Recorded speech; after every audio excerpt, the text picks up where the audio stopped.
श्री गणेशाय नमः. नमस्कार. मी आपलं सर्वांचं मनापासून स्वागत करतो. आपल्या हिंदू धर्मानुसार हिंदू पंचांगामध्ये चतुर्थी ही तिथी दोनदा असते. एक कृष्ण पक्षामध्ये येणारी चौथ्या दिवशीची तिथी असते ती संकष्टी चतुर्थी असते आणि शुद्ध पक्षामध्ये येणारी जी चौथ्या दिवशी येते ती विनायक चतुर्थी असते. तर ज्याच्या नावातच सर्व अर्थ दडलेला आहे अशी ही संकष्टी चतुर्थी आपलं संकट हरण करून नेणारी, आपल्या दुःखाचा नाश करणारी, आपल्या आर्थिक अडचणी देखील सोडवणारी अशी ही संकष्टी चतुर्थी विशेष महत्त्वाची मानली जाते. अनेक गणेश भक्त या तिथीची आतुरतेने वाट बघत असतात. तर ही जी तिथी आहे याविषयी आपण आज अधिक सविस्तर माहिती जाणून घेणार आहोत. तर मुळामध्ये गणपती बाप्पा हे विद्येचे दैवत आहे आणि जेवढी जास्त विद्या तेवढी जास्त लक्ष्मी देखील मिळत असते. त्यामुळं हे जे संकष्टी चतुर्थी व्रत आहे ते आर्थिक सुबत्ता देणारं आहे, कर्जबाजारीपणा दूर करणारं आहे, विवाहातील अडचणी दूर करणारं आहे. मंगळामुळं जर अडचणी येत असतील विवाह जमण्यासाठी तर ते सुद्धा दूर करणारं आहे.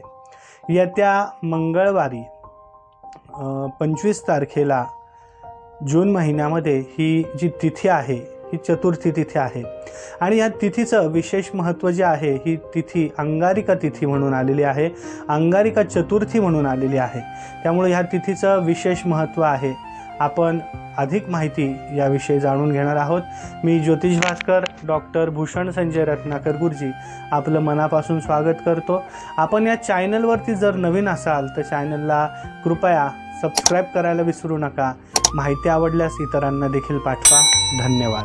कथेनुसार गणपती बाप्पाचं एक खूप मोठं व्रत श्री मंगळदेवाने म्हणजे मंगळ ग्रहाने खूप मोठं तप केलं आणि त्यांनी गणपती बाप्पाला प्रसन्न करून घेतलं. गणपती बाप्पा ज्यावेळेस प्रसन्न झाले त्यावेळेस त्यांनी मंगळ ग्रहाला, मंगळ देवाला एक वरदान दिलं आणि एक आशीर्वाद दिला की येत्या प्रत्येक वेळी जी मंगळवारी चतुर्थी येईल त्याला मी तुझं नाव देतो. तर मंगळ ग्रहाचं एक नाव अंगारक असं देखील आहे. त्यामुळं गणपती बाप्पांनी त्यांना आशीर्वाद दिला की माझ्या येणाऱ्या चतुर्थीला ज्या दिवशी मंगळवार असेल त्या दिवशी ती अंगारिका चतुर्थी म्हणून ओळखली जाईल. असं ही एक छोटीशी कथा तुम्हाला मी अंगारिका चतुर्थीविषयी सांगितली. तर अंगारिका चतुर्थीच्या दिवशी आपल्याला गणपती बाप्पाची मनोभावे पूजा कशी करायची आहे ही माहिती आपण सविस्तर जाणून घेणार आहोत. तर या दिवशी आपल्याला सकाळी लवकर उठायचं आहे, सूर्यनारायणाचं दर्शन घ्यायचं आहे. सूर्यनारायणाचं दर्शन घेतल्यानंतर तुळशीला पाणी घालायचं आहे, तुळशीला प्रदक्षिणा मारायची आहे. त्यानंतर देवघरात बसायचं आहे. देवघरात बसायला छानसं आसन घ्यायचं आहे. त्यानंतर देवघरात बसल्यानंतर आपल्याला छानपैकी गाईच्या तुपाचा, शुद्ध तुपाचा दिवा लावायचा आहे, अगरबत्ती लावायची आहे. हे झाल्यानंतर आपल्याला गणपती बाप्पाची प्रार्थना करायची आहे. गणपती बाप्पाचा मंत्र जप करून गणपती बाप्पाला देवाच्या ताम्हणामध्ये ठेवायचं आहे आणि गणपती बाप्पावरती आपल्याला पाणी अर्पण करायचं आहे, पंचामृत अर्पण करायचं आहे. आपल्याला जे आपण रेग्युलरली नित्यनियमाने जशी पूजा करतो तशीच पूजा करायची आहे आणि याबरोबर आपल्याला ही पूजा झाल्यानंतर गणपतीचा अथर्व शिष्य म्हणून छानपैकी अभिषेक करायचा आहे. अथर्व शिष्य नसेल येत तर संकटनाशन गणपती स्तोत्र म्हणायचं आहे आणि हे जरी येत नसेल तर अगदी साधा सोप्पा श्री गणेशाय नमः किंवा ओम गण गणपते नमः या मंत्राचा आपण जप करायचा आहे आणि गणपतीचा छानपैकी अभिषेक करायचा आहे. गणपतीची मूर्ती यानंतर उचलून घ्यायची आहे, पुसून घ्यायची आहे. ती गणपती बाप्पाची मूर्ती पुसल्यानंतर त्याला आपल्याकडे जर अलंकार असतील तर ते अलंकार आपल्याला गणपती बाप्पाला घालायचे आहेत. आपल्याकडे अलंकार नसतील तर 3 वेळा अक्षता व्हायच्या आहेत. अक्षता वाहण्याचं कारण वस्त्र, उपवस्त्र आणि अलंकार याच्या प्रित्यर्थ 3 वेळा अक्षता व्हायच्या आहेत. अक्षता वाहून झाल्यानंतर गणपती बाप्पाला गंध लावायचा आहे, पुन्हा अक्षता अर्पण करायच्या आहेत. त्यानंतर गणपती बाप्पाला हळद कुंकू व्हायचं आहे. डाव्या उजव्या खांद्यावरती थोडंसं हळद कुंकू व्हायचं आहे. गणपती बाप्पाला शेंदूर आणि गुलाल अतिशय प्रिय आहे, तो देखील थोडासा व्हायचा आहे. आणि हे झाल्यानंतर गणपती बाप्पाला आपल्याला धूप दाखवायचा आहे, दीप ओवाळायचा आहे, अगरबत्ती ओवाळायची आहे. आपल्याकडे जो नैवेद्य असेल, भले तो फळांचा नैवेद्य असेल, गुळ खोबऱ्याचा नैवेद्य असेल, साखरेचा नैवेद्य असेल, काहीतरी नैवेद्य गणपती बाप्पाला दाखवायचं आहे।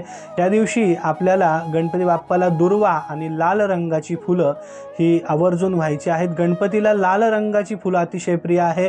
जास्वंदीची फुलं किंवा लाल रंगाची फुलं आपल्याला ज्यावेळेस अभिषेक होतो त्यावेळेस आपल्याला ते व्हायचे आहेत। अभिषेक झाल्यानंतर धूपदीप ओवाळायच्या आधी आपल्याला हे फुलं वगैरे वाहून द्यायचे आहेत। आणि हे सगळं झाल्यानंतर आपल्याला छानपैकी गणपतीला एक नारळ हातामध्ये धरायचा आहे। तो नारळ हातामध्ये धरल्यानंतर तो आपल्या कपाळाला लावायचा आहे, नारळ हातामध्ये ठेवायचा आहे आणि गणपती बाप्पाला सांगायचं आहे की माझ्या मनात ज्या काही चांगल्या इच्छा आहेत त्या लवकरात लवकर पूर्ण होऊ दे, तुझे आशीर्वाद माझ्यावरती, माझ्या कुटुंबावरती अखंडपणे राहू दे, असं गणपती बाप्पाला प्रार्थना करायची आहे। आणि ही प्रार्थना झाल्यानंतर तो जो नारळ आहे तो गणपती बाप्पा चरणाजवळ लावून तिथे तो ठेवून द्यायचा आहे, तो फोडायचा नाही, तो अर्पण करायचा आहे।